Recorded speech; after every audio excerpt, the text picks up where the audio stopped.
All right, so moving on to the next segment.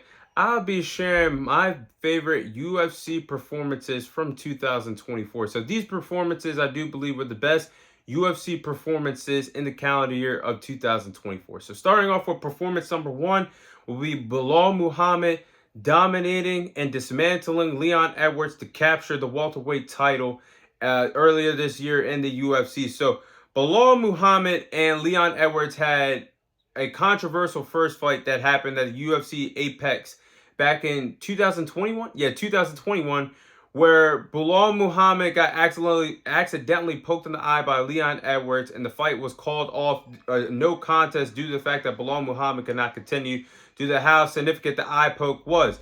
The two respective welterweights will climb up the ranks and eventually meet each other 3 years later, with the welterweight title being on the line, and Balal Muhammad did not miss on his opportunity of being a world champion at the welterweight division. I mean, Balal Muhammad let no doubt in everybody's mind who won the second fight. I mean, he out wrestled, he out grappled, had ground control, landed more strikes on Leon Edwards for 5 championship rounds to take the welterweight title away from Leon Edwards. I mean, at one point, he even slammed Leon Edwards on his head like I was dumping a chicken nugget in a sweet and sour sauce packet from McDonald's.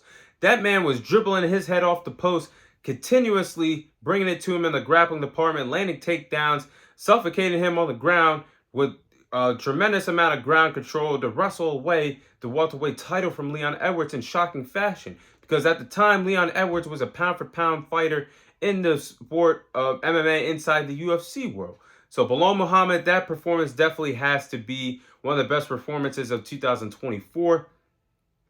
Now, next would be Iola Tupar's tremendous performance against Max Holloway at UFC 308. Now, Iola Tupar had a tremendous, incredible performance against Max Holloway when they fought each other a few months ago at UFC 308.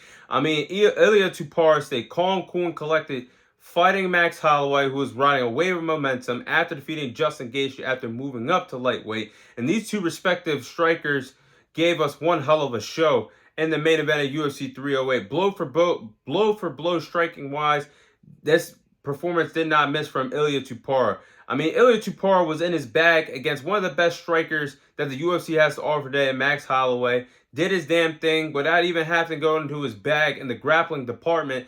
And he outstruck Max Holloway when it matters most. In the counter-punching battle, in the counter-striking department, he hurt Max Holloway with a combination of strikes and then put Max Holloway on the canvas for good with that left hook. Oh my goodness.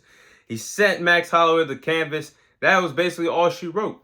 So that performance right there from Iola Tupar, bringing it to Max Holloway, I gotta say that was one of the best performances in UFC in the calendar year 2024.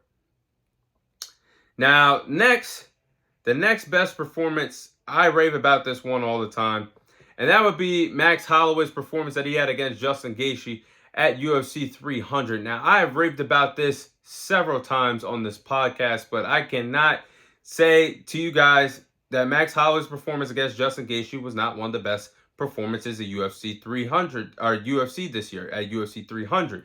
And Max Holloway was such a badass for it. He moved up to lightweight to fight Justin Gaethje, take Justin Gaethje's BMF title from him, and basically dominated him for 4 out of the 5 rounds in that fight at UFC 300. I mean, Max Holloway was out striking and out landing strikes on Justin Gaethje all night long. And then the icing on the cake when he's told Justin Gaethje, stand in the middle of the octagon, we're going to go blow for blow, tack for tack for the final 10 seconds of the fight. And Max Holloway knocked out Justin Gaethje at the buzzer beater with 1 second to spare in the 5th and final round of that fight to capture the BMF title. And I think Max Holloway is going to have a fun run in 2025 at that lightweight division, fighting some top tier names in the UFC this year. But that performance has to be on my list of best performances this year.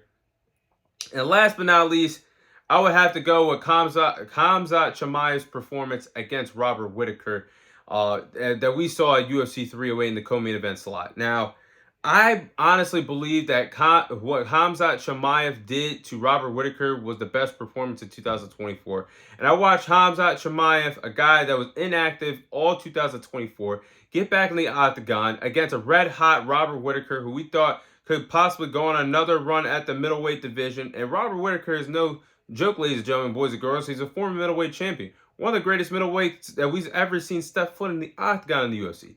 And Khamzat Chimaev, what did he do after a long layoff? Just dominated him and made him look like an amateur. I mean, from the get-go, Khamzat Chimaev out-wrestled him, had ground control, got on his back, was landing the significant strikes on the ground on Robert Whittaker, made him very uncomfortable on the ground. And then Khamzat Chimaev landed it, locked in that choke that literally broke Robert Whittaker's jaw, forcing Robert Whittaker to submit in a matter of 2 to 3 seconds. I remember watching that fight. I'm like, what the hell just happened? But then when you go back and look at that performance, it just shows you how dangerous Khamzat Chimaev really is. And he should be next in line for the winner of Sean Strickland versus Dricus du Plessis in a few months in the UFC. But those are my personal what I believe are the best performances of UFC this year in the calendar year 2024.